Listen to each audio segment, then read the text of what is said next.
जय हिंद सर। जय हिंद। क्या हाल है सर? बिल्कुल बहुत अच्छे हैं सर, अपना परिचय दीजिए। मैं सुशील यादव, जिलाध्यक्ष भारतीय जनता पार्टी ओबीसी मोर्चा महानगर फिरोजाबाद। शिवा राठौर की तरफ से, निश्चल पैरी परिवार की तरफ से आपको धनतेरस, भैया दूज और दीपावली की ढेर सारी शुभकामनाएं सुशील जी। आपको भी बहुत बहुत शुभकामनाएं। सुशील जी, एक सवाल है आपसे कि आपकी पार्टी की सरकार है ऊपर और नीचे, बोले सेंटर में और प्रदेश में। जी जी। और फिरोजाबाद में इतनी मौतें हो रही हैं अनगिनत, जिसे डॉक्टरों ने डेंगू बताया है जी। जिसमें एक जाजूमई गांव है, रिकॉर्ड बना रहा है, बूढ़ा भरतरा रिकॉर्ड बना रहा है, एक बनीपुर गांव है, रिकॉर्ड बना रहा है। ये बहुत सारे गांव हैं जिनमें जो रिकॉर्ड बना रहे हैं मौतों में।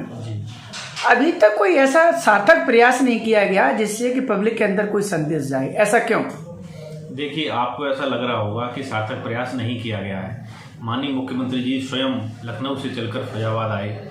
जब उन्हें पता चला कि हमारे ज़िले में बहुत ज़्यादा मौतें हो रही हैं, बच्चों की मौतें सबसे ज़्यादा हुई, ऐसे में माननीय मुख्यमंत्री जी स्वयं चलकर आए। बहुत व्यस्तम समय रहता है मुख्यमंत्री जी का, लेकिन जब उन्हें पता चला कि फिरोजाबाद जनपद में सबसे ज़्यादा डेंगू की मार है और लोग बहुत प्रताड़ित हैं, तो वो स्वयं आए और उन्होंने यहाँ की व्यवस्थाएँ देखी। और हमारे जो CMO साहब थे, हमारी मैडम जो जनेजा जी हैं, एसएन मेडिकल कॉलेज की प्राचार्य, उनको निर्देश दिए और ये कहा कि किसी भी व्यक्ति को, किसी भी व्यक्ति विशेष को, चाहे वो बच्चा है, चाहे बुजुर्ग हैं, चाहे नौजवान हैं, आपके पास आए, अस्पताल में आए तो किसी भी तरह की दिक्कत नहीं होनी चाहिए।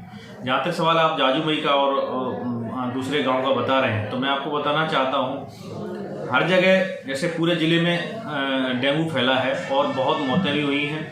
स्थिति ये थी कि एक घर में 2-2 लोगों की मौतें हुई हैं। ये हम सरकार के ऊपर भी नहीं डाल सकते, क्योंकि ये प्रकोप है, आया है अपने ज़िले में, बहुत स्थिति खराब हुई है। सरकार ने बहुत हद तक उसको मतलब रोकने का, उसको थामने का प्रयास भी किया है।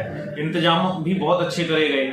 आप ये समझ लीजिए कि फिरोजाबाद ज़िले में मैंने स्वयं कुछ मरीज भेजे जिनको प्लेटलेट्स नहीं मिल पा रही थी, जिनको जम्बो पैक नहीं मिल पा रहा था, तो वहाँ जब सरकारी अस्पताल में भेजे गए, उनको जम्बो पैक की व्यवस्था हुई, RDP, FFP सारी व्यवस्थाएं करी गई और लोगों को बचाया भी जा रहा है। ऐसा नहीं है कि आप केवल नकारात्मक बिंदुओं पर ही देखेंगे, आप सकारात्मक। सुशील जी, मैं बीच में रोकूंगा आपको। ये आप इतनी देर से महिमा मंडल कर रहे हैं सरकार का। आप सुशील जी, आपने कहा कि मेरे मुख्यमंत्री जी आए थे, आपके हेल्थ विभाग की टीम, आपके CMO साहब, लेकिन अगर जब इसमें रोक लगी थी तो रिजल्ट तो टाइम फिक्स है ना। देखिए, ये इतना रोक लगी रही और लोग मर रहे हैं। देखिए, ये व्यक्ति विशेष के हाथ में नहीं होता है। आपको मैं बताना चाहता हूँ, ये वायरस इतना खतरनाक वायरस, ये डेंगू तो था ही, डेंगू के साथ साथ में एक ऐसा वायरस भी रहा जिसमें लोगों को प्रॉब्लम हुई और सही नहीं हो पाए। 7 दिन लगते हैं पूरे डेंगू को ठीक होने में। कुछ लोग ऐसे भी आए जिनको 10 दिन 11 दिन भी लगे। तो ये वायरस है, इसमें व्यक्ति विशेष का। जिन गांव में मौतें हुई उन गांव को आप जानते हैं। मेरी समझ से मैंने गलत तो नहीं बोला? सवाल गलत है क्या? मैं जानता हूँ, मेरे यहाँ भी लोग आए हैं, कुछ लोग, उन्होंने मुझे बताया कि समस्याएं हैं, तो मैंने सरकारी अस्पताल में बहुत मरीज भेजे हैं और शायद ज़्यादातर लोग ठीक होकर ही आए हैं। ऐसा नहीं है कि इंतजाम बहुत अच्छे करे गए हैं। आप ये सोच रहे होंगे कि व्यक्ति विशेष एक डेंगू को रोक देगा, तो किसी में ताकत नहीं है वायरस को रोकने में, लेकिन हाँ, इंतजाम सरकार ने किए हैं तो उसका रिजल्ट भी आया है। और आप देख रहे हैं अभी बिल्कुल डेंगू हमारे जिले में लगभग, आप ये मान लीजिए कि 30% रह गया है, बाकी का डेंगू खत्म हो चुका है जिले से। सर, पता नहीं मुझे कैसे आपके आंकड़े हैं। डेंगू पूर्व में भी हुआ है, पूर्ववर्ती सालों में भी हुआ, पूर्ववर्ती सरकारों में भी हुआ है। ऐसा नहीं है कि इतनी मौतें इतिहास में, जिस दिन से देश आज़ाद हुआ है आज तक जिला फिरोजाबाद में इतनी मौतें नहीं हुई हैं सर।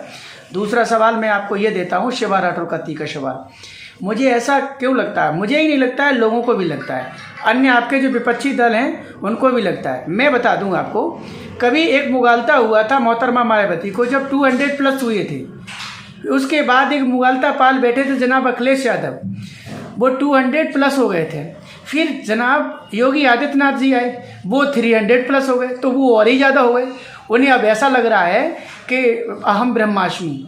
ऐसा है क्या? देखिए मैं बता, आप बात कर रहे हैं बहुजन समाज पार्टी की। बहुजन समाज पार्टी एक व्यक्ति विशेष की पार्टी सुश्री मायावती जी उसकी अध्यक्षा हैं और वही उसको जैसे उनको चलाना होता है वो पार्टी को चलाती हैं।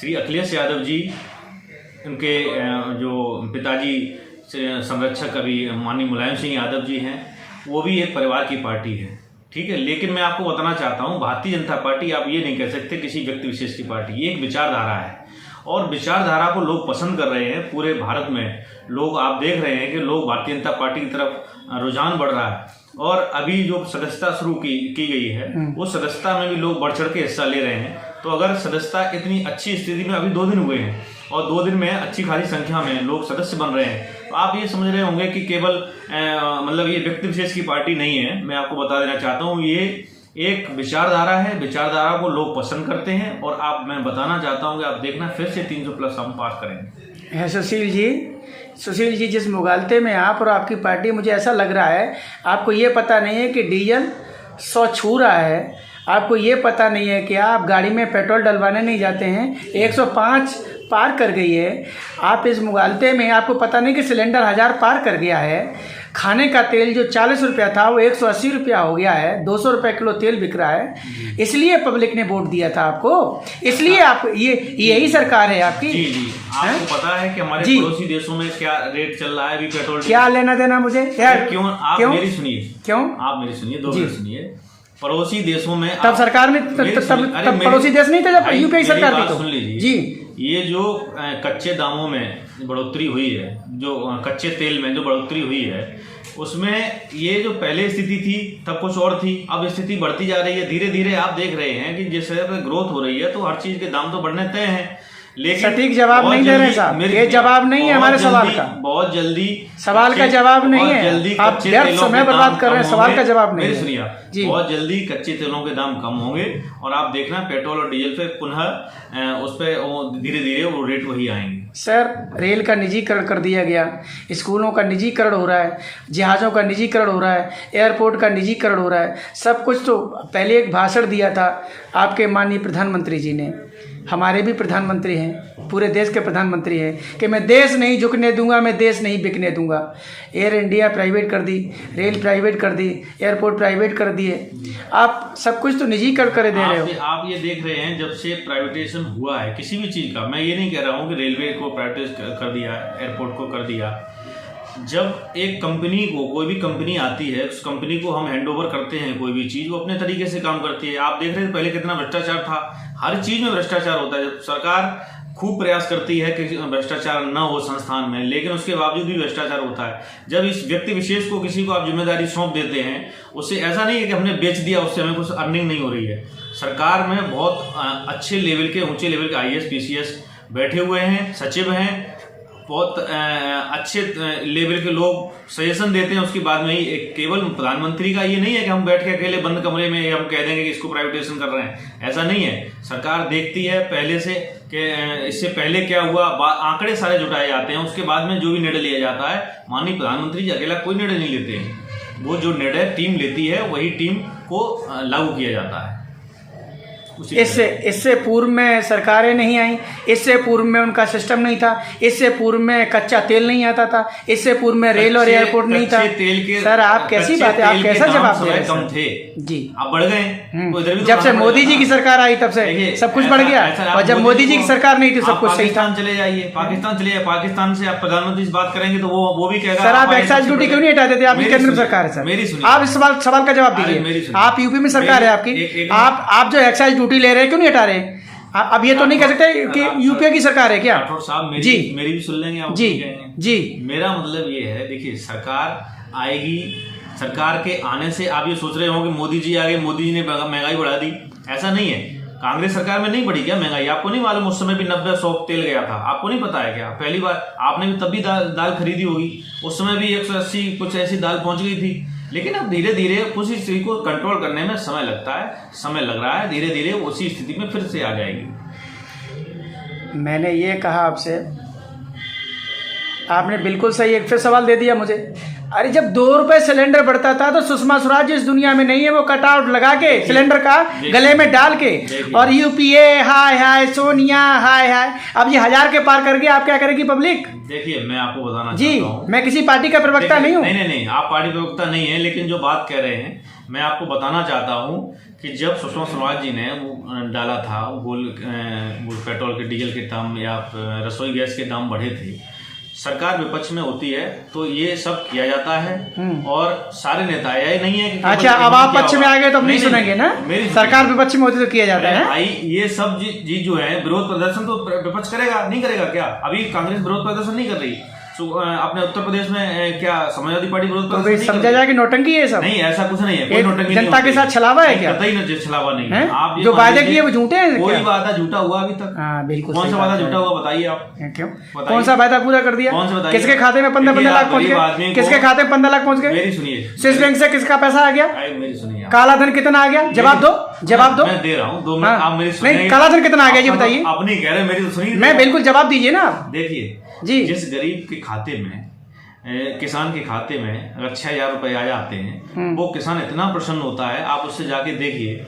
गरीब महिलाएं जो धुएं से, सर मैं सवाल कुछ और पूछ रहा हूँ, सर मैं सवाल कुछ और पूछ रहा हूँ। मैं वहीं आ, मैंने ये कहा कि काला धन कितना आया, मैं वहीं आ, किसके खाते में 15 लाख गए स्विस बैंक से? मैं कैसे सुनूंगा सर? आप, मैं पूछ रहा हूँ कि भारत की राजधानी कहाँ, आप कह रहे हैं कि मैं ये करने आया हूँ। सर नहीं, मेरी सुनिए आप जी, मेरी सुनिए, मैं वहीं पे आ रहा हूँ जी। मेरा मतलब ये है कि जिस महिला को धुआं लगता था, जिसकी आंखें खराब होती थी, आज वो आप देखिए जाकर महिला कितनी प्रसन्न है, कितनी खुश है, जो गैस चूल्हे पे बैठ के अपना वो रोटी बना रही है।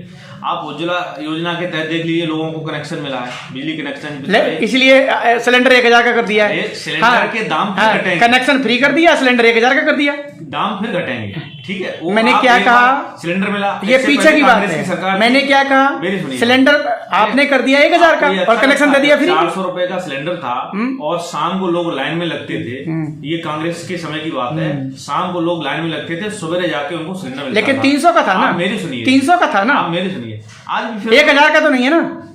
1000 का तो नहीं था? आप सुनना चाहते नहीं शायद। हाँ। असलियत सुनना नहीं, मुझे पता है ना कि आप जो बातें कह रहे हैं वो जवाब नहीं है। ऐसा नहीं है जी, आप बात नहीं सुन रहे जी। लोग 3 बजे शाम के, मैंने देखा जब मैं बहुत छोटा था, तब मैं भी एक बार लाइन में लगा। 3 बजे लोग सवेरे, शाम को, रात में लग जाते थे लाइन में, और उनको सवेरे 10 बजे सिलेंडर मिलता था, ठीक है? ऐसी लूट मस्ती थी कांग्रेस के समय पे। आप देख रहे हैं, भी घोटाला हुआ क्या पूरे? अरे सर जुमलेबाजी में, अरे जुमलेबाजी नहीं सर, जुमलेबाजी में क्यों समय बर्बाद कर रहे हो? नहीं, कोई जुमलेबाजी नहीं, मैं आपको बता रहा हूँ, एक भी घोटाला आप बता सकते हैं इस सरकार में हुआ है? सर येदियुरप्पा का नाम सुना है? मेरी सुनिए, येदियुरप्पा का नाम सुना है ना? अरे मेरी सुनिए, येदियुरप्पा को बर्खास्त क्यों किया गया था? क्यों बर्खास्त किया? तुरंत हटा दिया ना, उसका पक्ष तो नहीं लिया ना, पक्ष तो नहीं लिया। क्या हुआ? दूसरी बात सुनो आप, दूसरी बात यह है कि मैं आपको ये बताना चाहता हूँ कि मोदी जी के नेतृत्व में जो सरकार, अच्छा लोगों ने उनको दोबारा पसंद किया। अगर ऐसा होता जो आप कह रहे हो कि मोदी जी को पसंद नहीं कर रहे हैं लोग, पहली बार और दोबारा में, आज विश्व के सबसे लोकप्रिय नेता हैं। आप कह रहे हैं कि मतलब ये मोदी आने महंगाई बढ़ रही, आप केवल एक महंगाई सी बढ़ रही है। आप सीमा पर जाके देखिए, जो जवान वहां पर लगा हुआ है वो कितना प्रसन्न है। मैं देखता हूं, मैं यादव हूं, और मेरे क्षेत्र के यादवों से मेरे जो सैनिक हैं, जब वो आते हैं मैं उनसे पूछता हूं, कांग्रेस सरकार में आप खुश थे? आपको सुविधाएं अच्छी मिल रही थी, या इस सरकार में अच्छी नहीं? कल मेरे पास एक बच्चा आया, कल एक बच्चा आया, उसने कहा भैया मैं मोदी जी को बहुत धन्यवाद देना चाहता हूं, जो सरकार में उन्होंने इतनी अच्छी सुविधाएं दी, ऊपर से बहुत अच्छी व्यवस्थाएं करी जा रही हैं। और मतलब कुल मिला के आप ये मान लीजिए कि सरकार में सब अच्छा चल रहा है, और बहुत जल्दी महंगाई भी कंट्रोल होगी। सुशील जी बहुत बहुत धन्यवाद आपको, अपने अमूल्य समय में से जो समय दिया चैनल को, इसके लिए आपका मैं तहे दिल से शुक्रिया अदा करता हूं, और पुनः आपको दीपावली, भैया दूज और धनतेरस की शुभकामनाएं सर। जी, आपको भी बहुत बहुत शुभकामनाएं, धन्यवाद।